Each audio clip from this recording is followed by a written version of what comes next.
Hello,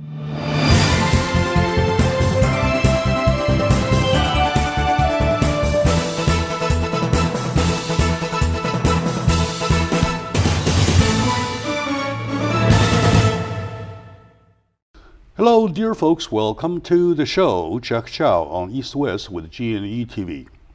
Once again, we're talking about education, especially when you are celebrating holidays.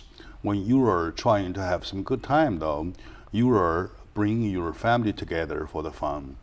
And speaking of family, you really have to think about education twice. Of course, we have the best education on earth. Yet it is imperfect. We can't say anything is perfect. It's still imperfect. But to get to the point, there is always a chance to bring some other cultures into our education. And the two other cultures is vice versa, the same thing, right? Joining me today is my good friend, Mr. Lo Wei, founder and the CEO of California Sunshine Education Center.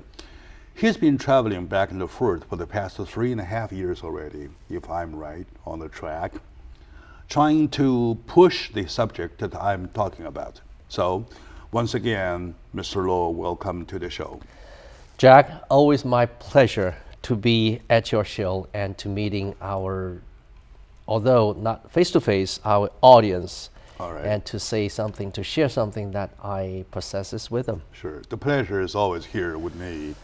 Yes, I understand that you just came back from China for another trip, which was a successful one.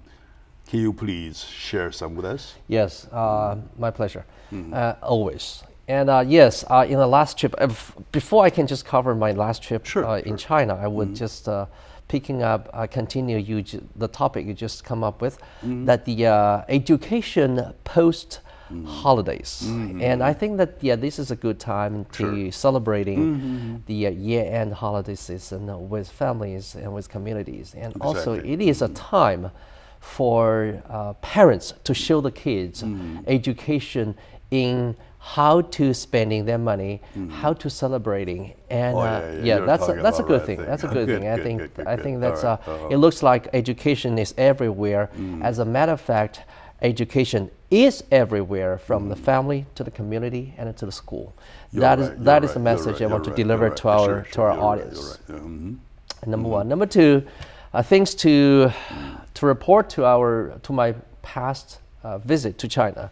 And one thing I want to share with you is that the education is facing a new world, a new stage, or celebrating a new time, a new age coming in front of us, together with other sectors in China, because that the administration took the office. I mean, not took the office. I'm using the terminology in this country, and in place for almost 2 years already, and things have changed a lot in China, and specifically in education.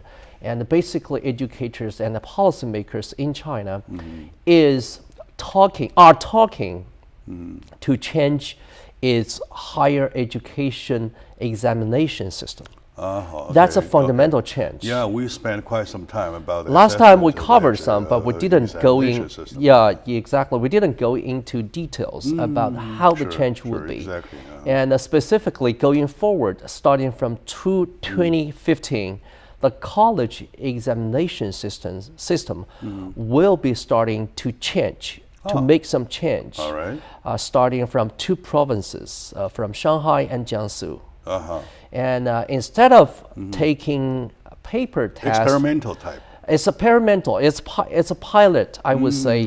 It's a pilot program that's starting from Jiangsu and Shanghai. I see. Instead of just putting out one paper test for subjects, and the test system will be mirrored, I would say, will be mirroring what the college acceptance system here in the United States for 50 years already or so. I see. So basically the components would be assessments of the GPA system, throughout the high school for the students.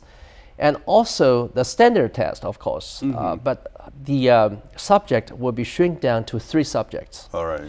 And math, Chinese, and foreign language. I see. I would say science. Let's say that the science including the math, physical science, physics, political science, no, mathematics. It's just mathematics, chemistry, physics, and put together as a science project. I see. And also Chinese, of course, and also foreign language, specifically English or Russian, some areas in China. I see. Or Japanese, maybe 1 or 2 places in the or other languages, foreign languages, as a student's selection, up to student little selection. insertion. Back there, are they still calling social science as politics? Now they just trying to tear down the differences in the high school stage. I see. Social differences between social sciences and natural sciences. Now there's no difference. How about politics? I mean politics. I mean politics. When they name social science as politics, so you put too much pressure on it. It's not as far as I am aware of, that the social science will not be on the national college exam system. Oh, I see. Instead, it will be assessed as a GPA subject. I see. Other merits. Other merits that are during the high school. I see. So meaning that all the scores that students generated through the 3 years in the high school will be assessed from a physical education, from PE, from social science, political science, and citizenship. All will be assessed as a GPA system or as a score system of the whole 3 years. Does that include PE scores? Yes, I would be including PE scores. Oh, it does? Yes. All right. So that's the second part of it. And third part is the interview. School interview. And the colleges will be setting up the place for students to come over and to talk to the interviewers from the college face to face, and to assess how the student will be interactive with the interviewers, how students will be comment on the topics that simultaneously giving out to the students. That is a kind of similar system that U.S. education has been doing for decades almost already. We've all gone through that, though. Yep. Yes. That's a huge change. That's a huge change. How about education funding in China's system? That if you see the overall GDP, though, you do not see a very, very big number as compared to other countries when education is concerned. Is that still something being changed, or actually education funding in China, I would say funding to the education by Chinese governments, a different level of governments, has been catching up to the world level. I see. Yes. If we benchmark the GDP percentage of the GDP, the world level is somewhere around 3.5% of the overall GDP in education. And China has been doing this for 4% in the past 2 years already. Oh, I see. However, the balance of the funding is a problem for China, and because of the development differences. Sure.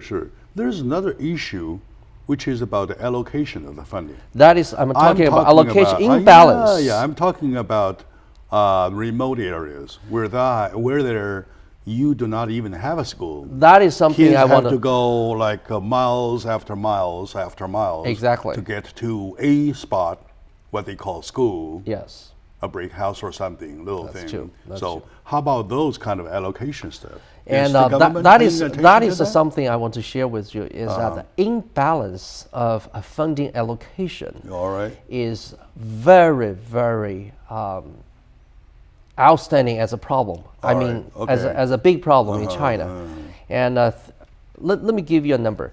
And remote provinces, for example, in the remote provinces, for example, Qinghai, Sichuan, 四川, Guizhou, Gansu, compared to the coastal areas, Jiangsu, Shanghai, Yeah, of course. and Shandong, places like that.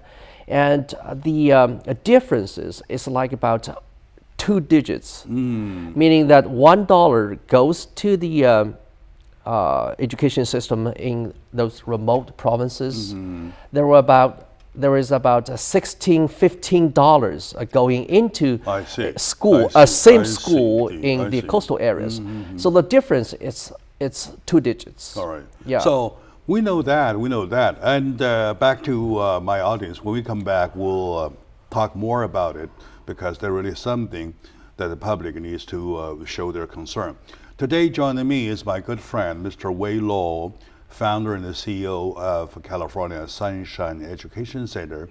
He's the one that, who put up a experimental school in China, Weihai City of Shandong Province, which has been tested to be good, to be a role model for many, and he's enlarging it with the government permission to go ahead. Of course, the government encouragement, I would better say that. So now we're starting talking about the system comparisons and also to quote a status quo of China education nowadays, which shows lots of progresses. So when we come back, we'll continue to talk about the balance and unbalance of the educational system. Hopefully, it will be overcome by in a short time. Stay with us. We'll be right back.